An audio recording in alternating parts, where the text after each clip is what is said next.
what the Japanese management culture is really known for.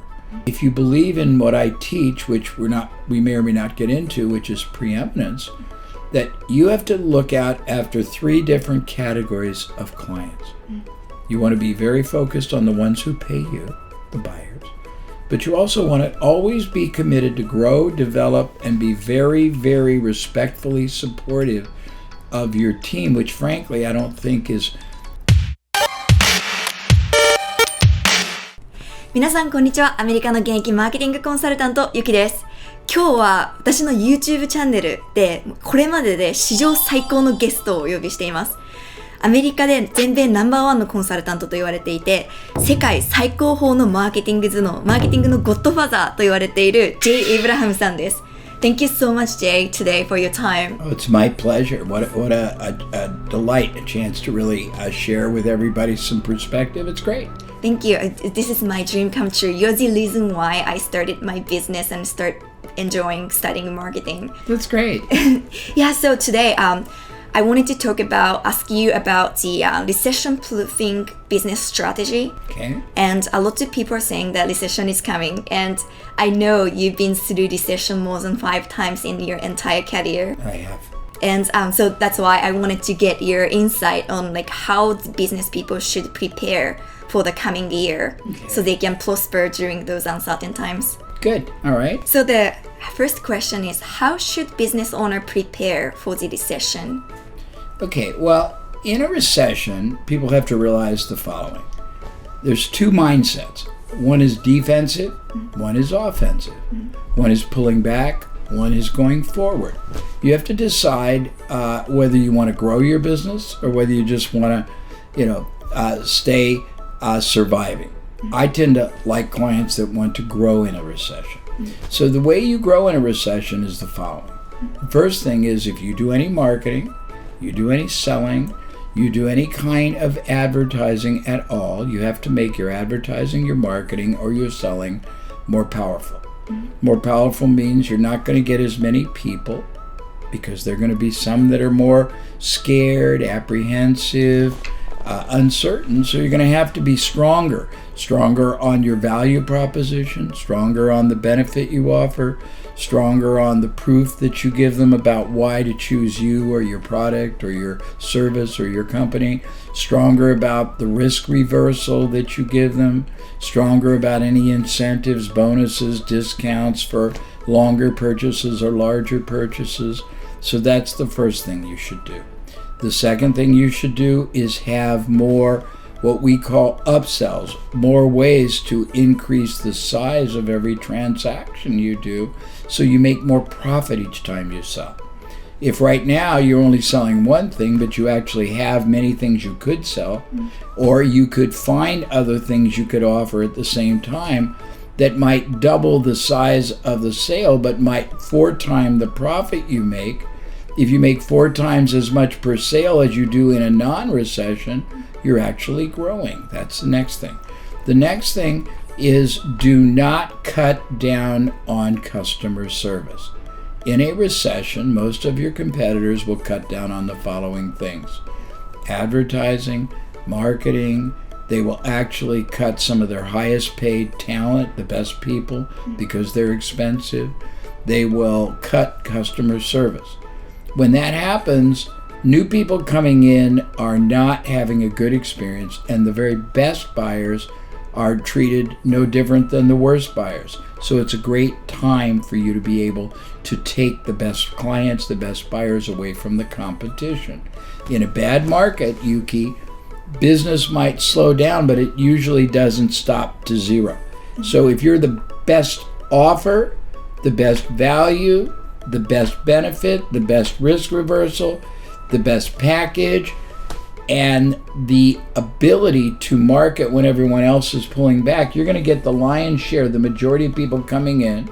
You're going to get the best buyers from all the other companies because the other companies are going to cut because they're not logical. They're just going to try to cut their costs, but they're going to reduce their customer service, and the biggest clients aren't going to like that. And if you can really make sure that your marketing stands out, you're going to get that business. Number 3, even though it's not the norm in Japan whenever you can structure partnerships, endorsements, co-branding, where people come together to offer complementary products or services, strategic alliances, becoming what's called the recommended provider. That gives you access to all kinds of different markets where you only have to pay out of the results. You don't have risk because you're not paying for speculative advertising. You are structuring deals with all these people that have these buyers that you want, these subscribers that you want, these profiles that you're targeting. And when they endorse you, recommend you, promote you to their audience, you only pay them if those promotions generate profit. So you only have a cost that is based on results. So that's a great thing to do. The other thing you can do is many of your competitors will get weak. You can acquire businesses very, very successfully in a recession for no real money. You can go to people whose businesses are breaking even or losing money, but they might have buyers that are very desirable. They might have a brand that still is desirable. They might have a website that people are going to buy, but they are not making any profit. And they are very scared, and they are very, very mentally depressed. And you can say to them, I will buy your business. I will incorporate it into mine. I will identify all your buyers, and as long as they keep buying, I will give you a share of all that business. But because I already have many of the same people, many of the same functions, we can eliminate those functions from the business that we take over from you. And right now it's not profitable because you got to pay for 10 people, but I already have 10 people, so I don't have to pay anything for them.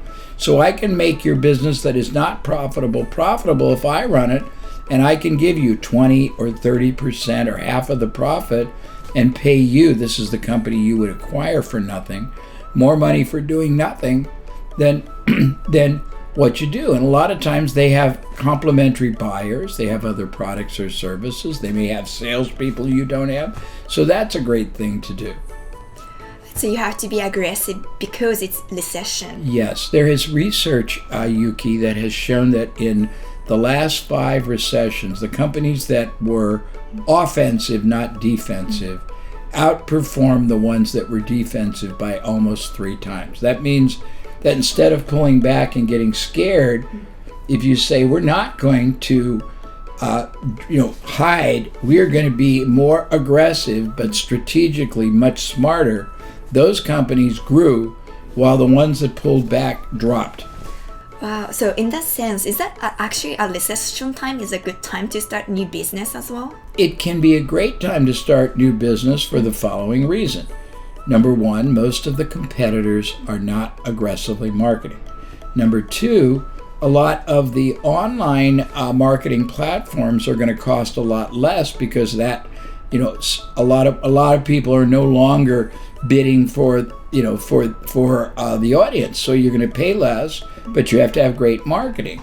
A lot of times in a recession, all kinds of other companies that could partner with you are not doing well, and they are much more open and receptive to partnering with you. If you can start a business, I'll tell you what's better is buying a business. It's much easier and much safer to buy a business in a recession that's not doing as well, that is underperforming, but is underperforming because they don't know how to market masterfully, they don't know how to advertise meaningfully, they don't know how to sell well, they don't know how to package, they don't know how to partner. It's very easy to acquire weak companies that are in trouble. So instead of starting from scratch, you find someone who's not doing well the reason, Yuki, is that statistically in the States, I don't know if it's not any different in Japan, a startup only has a 1 in 20 success rate. That's 5% in the first year. Okay. And they have about a 1 in 10 in the first 5 years. So if you start your own business in a recession and you're not good at these things we talked about, then you have a higher probability of not succeeding. But if you find a business that's already succeeded, but they're in trouble, but they already have buyers, they already have salespeople, they already have built out a website, all the things that would cost you money, and you can get control of it and only pay them out of the profits and not have to write a check for anything. That's a lot safer.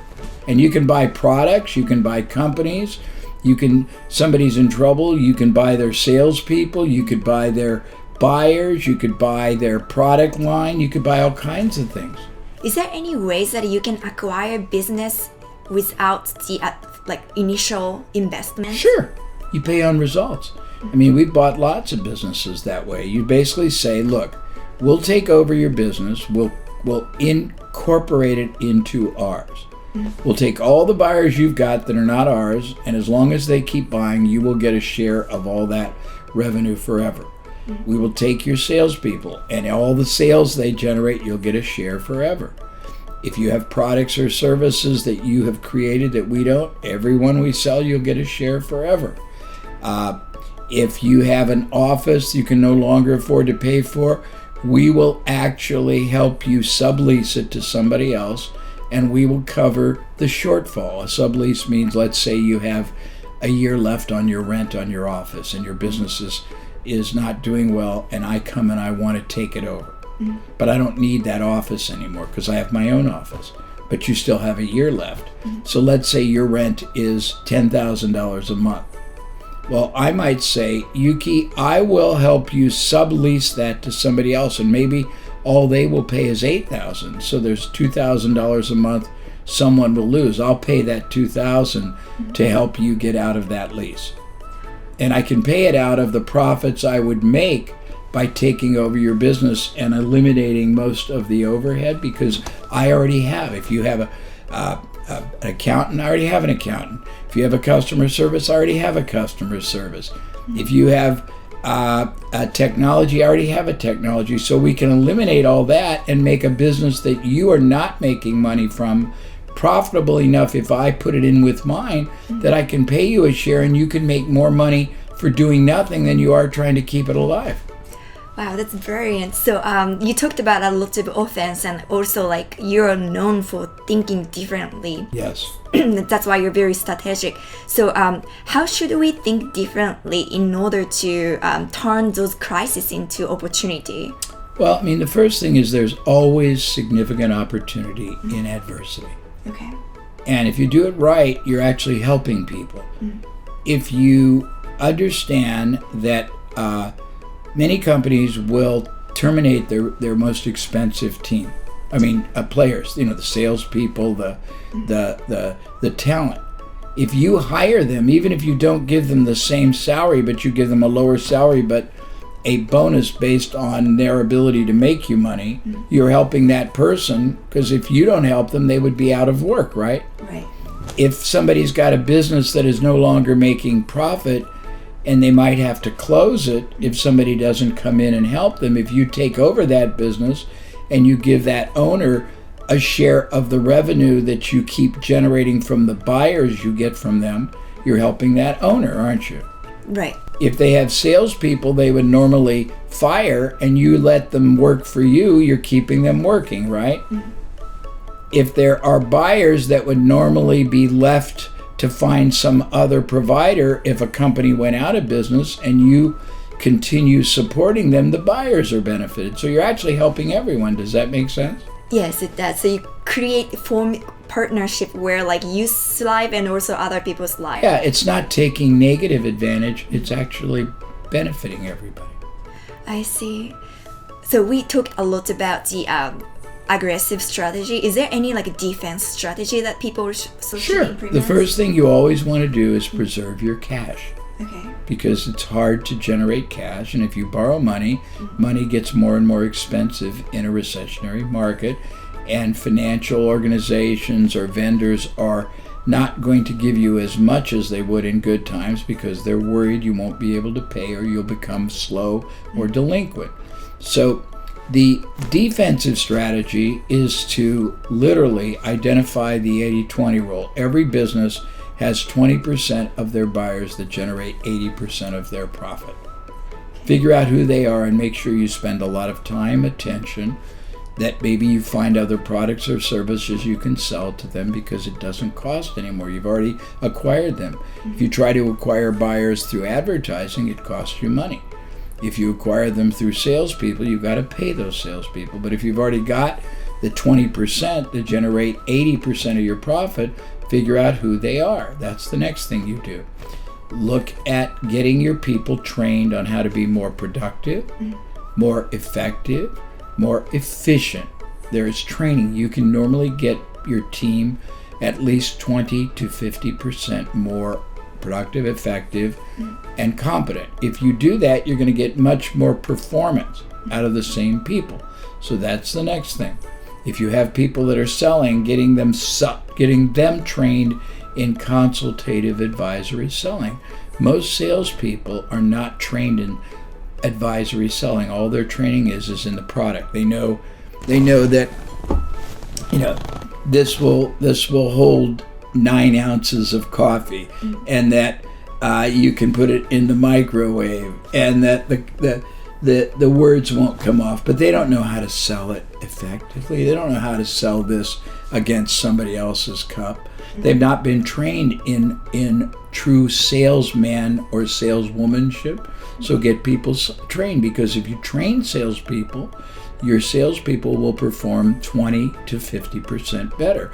You want to get higher yield out of everything you're doing in a recession, because it's a fixed cost. It doesn't cost you anymore if your salesperson sells twice as much or half as much. It doesn't cost you anymore if your team produces 40% more productivity or 40% less. And also be mindful that you're not the only person in a recession who's scared. Your people are scared. And if it's an inflationary market while you're trying to deal with it, and you're not giving them more income, their life is being stressful too, because groceries are more expensive, gas is more expensive, electricity is more expensive, everything is more expensive. And if they're not making more, they're scared, they're stressed, they're worried they're going to lose their job. So be very supportive of your team. Remember that if you believe in what I teach, which we may or may not get into, which is preeminence, that you have to look out after 3 different categories of clients. You want to be very focused on the ones who pay you, the buyers. But you also want to always be committed to grow, develop, and be very, very respectfully supportive of your team, which frankly I don't think is what the Japanese management culture is really known for. But if you can really decide that you want to show your team that you are there for them, they will perform greater for you. And in a recession, that is critical. I see. If you don't mind, can you talk a little bit more about those preeminence and leadership? Sure.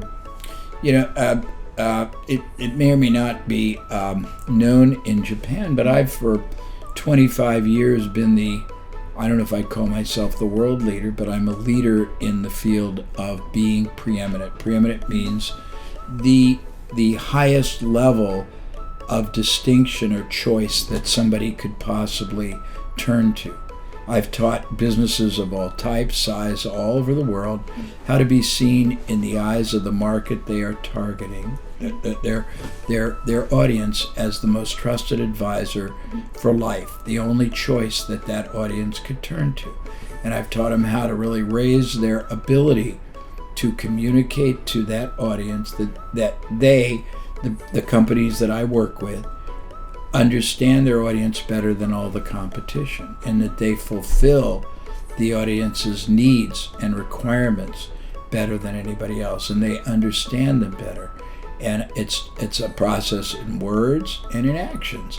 And I've taught them how to tell their people what they really think they should be doing and why, not just letting people buy whatever they want, by being their most trusted advisor. An advisor gives you advice. He doesn't say, you can do whatever you want. He or she would say, Yuki, if you do this, here's the result I believe will happen. If you do it this way, it's a different result. I recommend you do this. So a trusted advisor, a preeminent company, doesn't just let the company, the clients, the customers, the patients buy what they want. They tell them what is in their best interest. A preeminent company doesn't just do more, care more, be more for their buyers. They do more, be more, care more for their team members. They are the company that the team knows is looking out after every one of the employees' best interests. They're not trying to squeeze everything they can out of them. They're trying to grow everything they can within them for the betterment of the person. They want that person to be the most successful they can be for the company. They want them to be the happiest they can be, so they will work harder and harder out of a sense of purpose. A preeminent company has everyone on the same mental belief system. They're all on a mission, on a crusade to serve their market, their audience, their buyer at a higher level than anyone else. Goes on and on and on. Oh, it's amazing. It's always nice to hear from you because you're the person who created this whole concept. And every time I talk about you on my YouTube, people always ask about that preeminence and strategy of preeminence. So thank you so much. You're welcome. Yeah. So my final question: how do you make a best use of your asset during recession? Well, I have a concept that I teach. It's called revenue system optimization. And every company has a revenue system. It's how they generate buyers.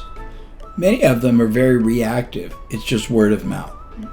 And what I have people do in a recession is go through every element in where their business comes from and question whether or not they're being reactive or proactive, and ask how many other better ways can I make that action produce more return. For example, if you run ads, how many ways can you make your headline more powerful? How many ways can you make your offer more irresistible? How many ways can you prove that you are the best choice? How many ways can you incentivize people to buy? If you have a website, how many ways can you make it more appealing? If I had a website and I was selling coffee cups, and I had the best coffee cup, and there's different kinds of positionings. I might have the most expensive, I might have the cheapest. But the first thing I wouldn't do would have my website say J. Abraham's website. I would have the website start with the benefit. The most expensive, desirable, and prized coffee cups in all of Japan, or the most durable and attractive, low-priced coffee cups in all of Japan. But I would have the benefit right there, and I would prove it. Most people just have a stupid website that doesn't communicate to the visitor any advantage. The next thing is if I had a sales force in the field, on the phone, in my office, I would make sure they are trained, and I would test all kinds of different ways of selling my product to the audience. You know this, but most people don't. I live in the world of what's called variability in testing. It is scientifically proven that if you do something or say something one way, it'll produce a certain result. You do it or say it a different way, it might produce 2, 3, 4, 5 times more result. We have tested, and I think you know this, one time 33 different ways of greeting somebody at the front door of a very large furniture store. One of those ways tripled the number of people who bought. No more traffic, no more people, but 3 times the sales, and also the average sale that it generated was 30% higher than all the others. We have tested different headlines in ads and found ones that produced 5 to 10 times more results.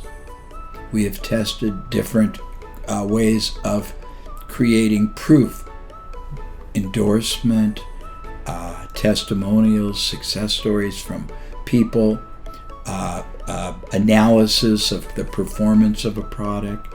Maybe this product is designed to last 3 times longer, or it will last through 5 of your children or whatever. We have tested different risk reversals, different ways of taking the perception of risk away from the buyer so it's easier to say yes or no. We've tested different bonuses, different ways of incentivizing them after we've made our main offer, adding one more product service to the sale that is gratis, free. Each of those, not all of them together, but each one separately, increases results. Combining, and it can be huge. So if you're accepting what we would call mediocre results right now in a good market or in a diminishing market, because we are going into a recession, and you start improving every element in your revenue system, you can actually go much higher in a down market than you ever do in a good market, because you probably are not demanding or achieving anywhere close to the optimal result your revenue system could produce. Also, Yuki, in a revenue system, you have lots of different elements. First is the market you're targeting. The question is, how are you targeting them? Are you just waiting for them, or are you actually going out and identifying the best possible buyers in that market? How are you communicating with them? What is the offer you're making them? What is the call to action if they're not buying directly? What are you doing when you start a contact? If it's not an immediate sale, what are you doing to keep advancing and enhancing the sale? When you make a sale, what else are you doing to increase the profit of that sale? What else can you do after the sale? If your business is based on word of mouth, you and I know this, I have 125 different referral generating systems and strategies. Most people don't even have one. If a business is getting most of their business from word of mouth and referrals, and they have zero referral systems, and you only added 2 or 3, you could triple or 10 times the number of referrals you could be creating for no extra investment, no extra cost, and that alone could explode your business in a bad market. I can go on, but does that help? Yes, that was a lot of information, and I'm like, my mind is going on so active right now. Thank you so much for all those amazing, very helpful information. As a last request, can you give our audience your message? Yes, I can. And you're going to hear noise because my office is right in the center of the runway of a private airport, and there's planes that are hangared right below, and I hear one starting.